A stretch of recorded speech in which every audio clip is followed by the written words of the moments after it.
Students, आज हम लोग क्लास 10th सेकेंड चैप्टर की अगली वीडियो देखेंगे,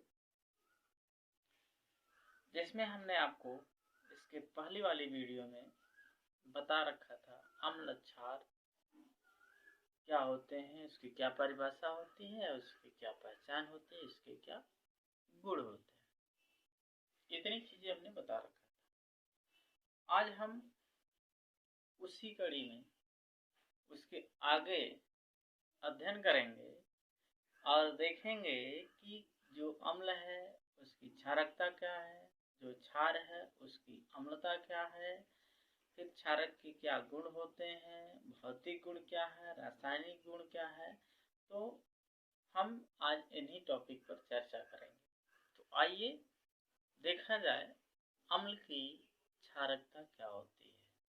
क्षारकता या भास्मिकता दोनों एक ही है। तो क्षारकता या भास्मिकता की अगर हम बात करें, अम्ल की क्षारकता, तो अम्ल की क्षारकता से तात्पर्य ये है कि कोई भी अम्ल रहेगी, कोई भी अम्ल, उसमें प्रतिस्थापनी जितने भी हाइड्रोजन उपस्थित होते हैं उसी की संख्या को हम उसकी अम्ल की क्षारकता कहते हैं। एक बार पुनः परिभाषा देखा जाए तो किसी अम्ल की क्षारकता वह, अब हम लोग अध्ययन करें physical properties, chemical properties of bases.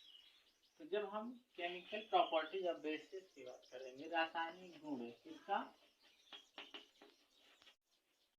Chemical properties रासायनिक गुण क्षारकों का। तो रासायनिक गुण में क्षारकों की अगर हम बात करें तो इसमें पहली रिएक्शन आती है सक्रिय धातु के साथ अक्रिया। किसके साथ अक्रिया? सक्रिय धातु के साथ अक्रिया, reaction of active metal, reaction of active metal. Reaction of active metal यानी सक्रिय धातु के साथ जब हम किसी क्षार की अक्रिया कराएंगे तो लवण, ये विस्थापन होता है। कोई भी सक्रिय धातु क्या करेगी, इसको विस्थापित करेगी। तो यहाँ पर जब किसी प्रबल क्षारक की सक्रिय धातु के साथ अक्रिया कराते हैं तो सक्रिय धातु क्या करती है कि वहां से हाइड्रोजन को विस्थापित करके हाइड्रोजन गैस का निर्माण करती है। तो रिएक्शन देखा जाए, जैसे हम लेते हैं जिंक प्लस सोडियम हाइड्रोक्साइड, क्या लेते हैं, सोडियम हाइड्रोक्साइड, ये हमारा बनता है ZnO प्लस H2। क्या बनता है? ZnO plus H2। तो इस तरीके से हम देखें, ये सॉरी गलत हो गया, Na2ZnO, Na2ZnO प्लस H2। तो ये आपका जो प्राप्त हुआ है हाइड्रोजन गैस प्राप्त हुई।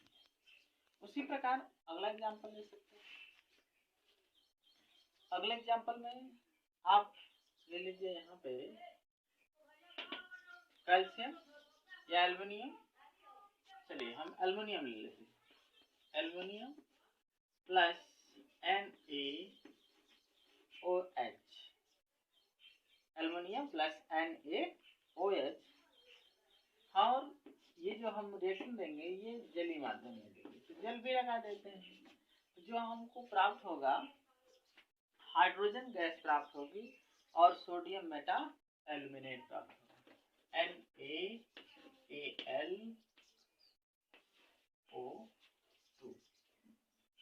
NaAlO2 plus H2।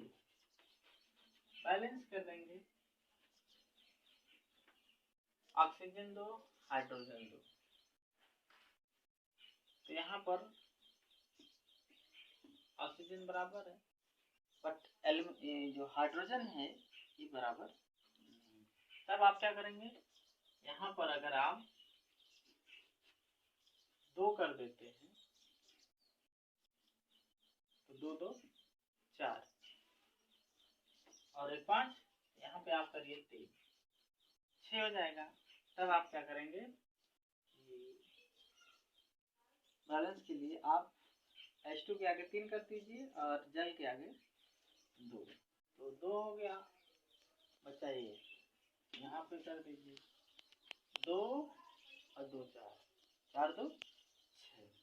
तो इस तरीके से ये आपका हाइड्रोजन बैलेंस हो गया। बट यहाँ पे सोडियम देखिए कितनी मात्रा में, 2 मात्रा, तो यहाँ भी आपको क्या करना पड़ेगा, 2 लगाना। तो इस तरीके से ये समीकरण आपका संतुलित होता है। तो देखा जाए तो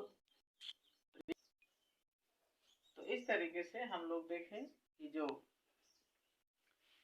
रिएक्शन ऑफ एक्टिव मेटल की है उसमें सक्रिय धातु क्या करती है कि हाइड्रोजन गैस बनाती है किसी भी क्षार से रिएक्शन कर, किसी भी क्षारक से रिएक्शन करती है। तो जैसे पहले में हमने जेडेन के साथ कराया तो भी हाइड्रोजन प्राप्त हुआ, और दूसरे में हमने एल्युमिनियम के साथ कराया, तो यहाँ पर हम जो है जब 2 का इसमें गुणा करेंगे तो एल्युमिनियम भी हमारा 2 हो जाता है, तो हमको यहाँ पे भी 2 करना पड़ेगा। तो इस तरीके से ये हमारा बैलेंस होता है। अब लोग हम दूसरी टॉपिक की बात करेंगे, reaction with non metal oxide. Reaction with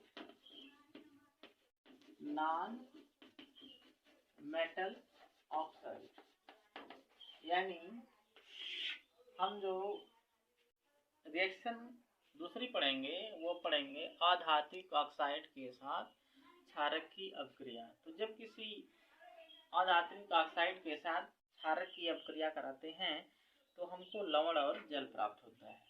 तो इसको सामान्य वे में भी आप लिख सकते हैं, क्षारक प्लस अधात्विक ऑक्साइड, अधात्विक ऑक्साइड हो गया, और ये जब रिएक्शन करेगा तो बनाएगा लवण और इसके साथ साथ जल। ठीक है, तो अब आप कोई भी एग्जाम्पल दे करके रख सकते हैं। तो क्षारक के स्थान पे आप लिख लीजिए, सपोज करिए कि हमने लिख लिया कैल्शियम हाइड्रोक्साइड, कैल्शियम हाइड्रोक्साइड ले लिया, और अधात्विक ऑक्साइड में कार्बन डाइऑक्साइड हमने ले लिया। क्षारक हो गया कैल्शियम हाइड्रोक्साइड, अधात्विक ऑक्साइड हो गया कार्बन डाइऑक्साइड। ये जब आपस में रिएक्शन करेगा तो बनाएगा लवण। लवण में आप ले लीजिए कैल्शियम कार्बोनेट और उसके साथ साथ H2O। ठीक है, तो अब देखें बैलेंस, बैलेंस की बात करें तो इस समीकरण आपका संतुलित है। कैल्शियम 1 है, calcium 1, oxygen 2 oxygen 2, 2 2 4, 3 1 4, hydrogen 2 hydrogen. इस तरीके से आपका ये जो है संतुलित समीकरण हो जाता है, और ये अधात्विक ऑक्साइड के साथ क्षारक की अपक्रिया हो गई।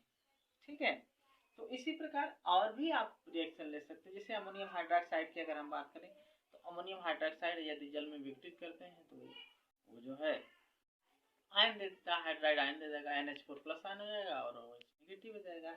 उसी तरीके से अगर हम कुछ क्षारक को गर्म करते हैं तो ये जो है जैसे मैग्नीशियम ऑक्साइड, कैल्शियम हाइड्रोक्साइड, इसको अगर हम गर्म करते हैं मैग्नीशियम हाइड्रोक्साइड को, ये जो है ऑक्साइड के रूप में भी परिवर्तित हो जाते हैं, और उसके साथ साथ जो है उसमें का जो भी जल रहता है वो निकल जाता है।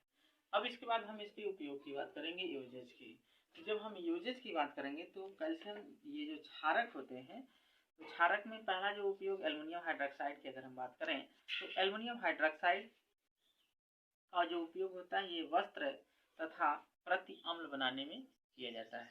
इसके बाद अगर हम दूसरी पॉइंट्स की बात करेंगे, दूसरी पॉइंट में अमोनियम हाइड्रोक्साइड की अगर हम बात करें तो अमोनियम हाइड्रोक्साइड जो होता है ये क्लींजिंग एजेंट होता है। क्लींजिंग एजेंट का मतलब कारक के रूप में अर्थात निर्मल के रूप में, और उसके साथ साथ अमोनिया लवण भी बनाने में होता है, और उसके साथ साथ जो है ये कुछ जो है रासायनिक उर्वरक के निर्माण में भी क्षारक का, जैसे अमोनियम युक्त क्षारक का प्रयोग किया जाता है।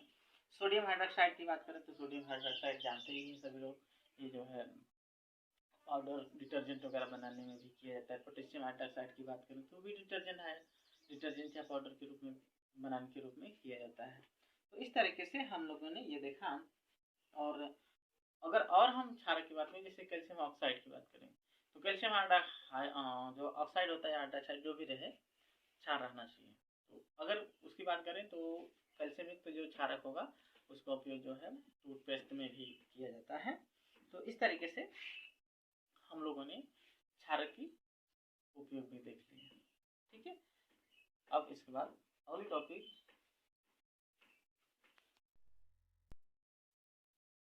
बात करें हम, जब एक अम्ल और एक क्षारक आपस में क्रिया करते हैं तो क्या होता है। तो जब एक अम्ल और एक क्षारक आपस में क्रिया करते हैं तो लवण और जल बनता है। इसी अभिक्रिया को हम कहते हैं उदासीनीकरण, न्यूट्रलाइजेशन। तो परीक्षा की दृष्टि से अगर हम बात करें तो ये प्रश्न इस टॉपिक पर दिए जाते हैं कि उदासीनीकरण अभिक्रिया क्या है, या फिर उदासीनीकरण ऊष्मा क्या है। तो कहने का मतलब ये जो है आपकी जो हेडिंग है ये बहुत ही परीक्षा की दृष्टि से महत्वपूर्ण है। तो आइए देखते हैं परिभाषा की अगर हम बात करें उदासीनीकरण अभिक्रिया की, तो जब कोई प्रबल अम्ल या जब किसी प्रबल अम्ल की किसी क्षारक से अभिक्रिया कराते हैं तो लवण और जल प्राप्त होता है। क्या प्राप्त होता है? लवण और जल। और इस प्रकार की ये अभिक्रिया जो होती है उदासीनीकरण अभिक्रिया कहलाती है। यदि उसमें से ऊष्मा निकलती है तो उसको हम कहते हैं उदासीनीकरण ऊष्मा कहते हैं। तो दोनों परिभाषा एक ही है, बस ऊष्मा निकले तो उदासीनीकरण ऊष्मा अगर नहीं निकल रही है तो उदासीनीकरण अभिक्रिया कर दीजिए। आइए देखते हैं एग्जाम्पल की बात करें, उदाहरण की। तो उदाहरण में ले लीजिए, जैसे हमने लिया किसी प्रबल अम्ल, मान लीजिए हमने ले लिया HCl, और इसकी अभिक्रिया हम करा रहे हैं सोडियम हाइड्रोक्साइड के साथ। सोडियम हाइड्रोक्साइड के साथ अभिक्रिया करेंगे तो ये इसके साथ और ये इसके साथ, तो ये हो जाएगा NaCl प्लस H2। ये आपका सोडियम क्लोराइड और ये आपका जल। और भी रिएक्शन है, जैसे हमने लिया CH3COOH, इसकी रिएक्शन हम करा रहे हैं, ये आपका एसिटिक एसिड हो गया। इसकी रिएक्शन हम करा रहे हैं कैल्शियम हाइड्रोक्साइड के साथ। किसके साथ? Calcium hydroxide. जब हम कैल्शियम हाइड्रोक्साइड के साथ अभिक्रिया कराते हैं ये और ये साथ CH3COO plus Ca plus H2 balance.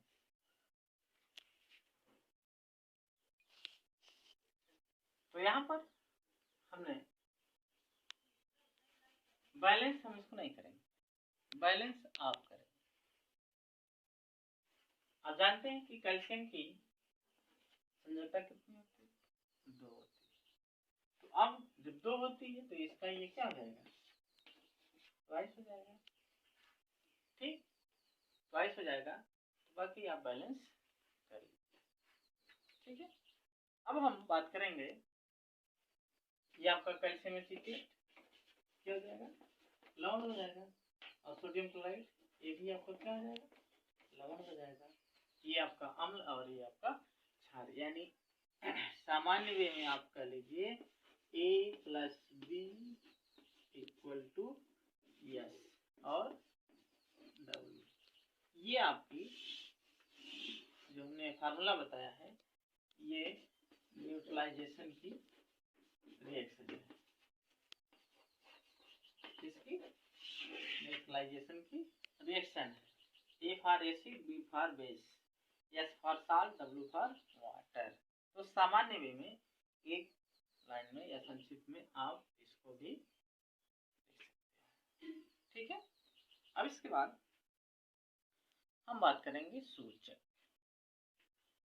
तो सूचक इंडिकेटर, जैसा कि सभी लोग जानते हैं कि सूचक या इंडिकेटर, जैसे हम बात करें तो अगर आप गाड़ी से जा रहे होते हैं, आपको टर्न लेना है या फिर आगे भीड़ भाड़ है तो आप उनको सूचित करेंगे। तो कहने का मतलब हॉर्न बजाते हैं, टर्न लेना है तो लाइट जलाते हैं, आपको लेफ्ट जाना है तो लेफ्ट, अगर राइट जाना है तो राइट, आप लाइट जलाते हो, इंडिकेटर जलाते हो। तो कहने का मतलब वो आप सूचित कर रहे हैं भैया हमको ऐसे जाना है, या भैया हमको इधर जाना है, या भैया हमको पास दीजिए आगे जाना है ना। तो कहने का मतलब जिस आप बोले नहीं, बस आप उसको संकेत दें, सूचित करें, सूचना दें, तो उसी को हम सूचक कहते हैं। तो परिभाषित करें इसको, सूचक ऐसे पदार्थ होते हैं जो अपनी उपस्थिति से किसी भी अभिक्रिया के पूर्ण होने की जानकारी देते हैं। क्या कहलाते हैं? सूचक कहलाते हैं। एक बार पुनः परिभाषा देखा जाए, सूचक ऐसे पदार्थ होते हैं जो अपनी उपस्थिति से किसी भी अभिक्रिया के पूर्ण होने की जानकारी देते हैं और उसके साथ साथ अपना रंग परिवर्तन भी करते हैं।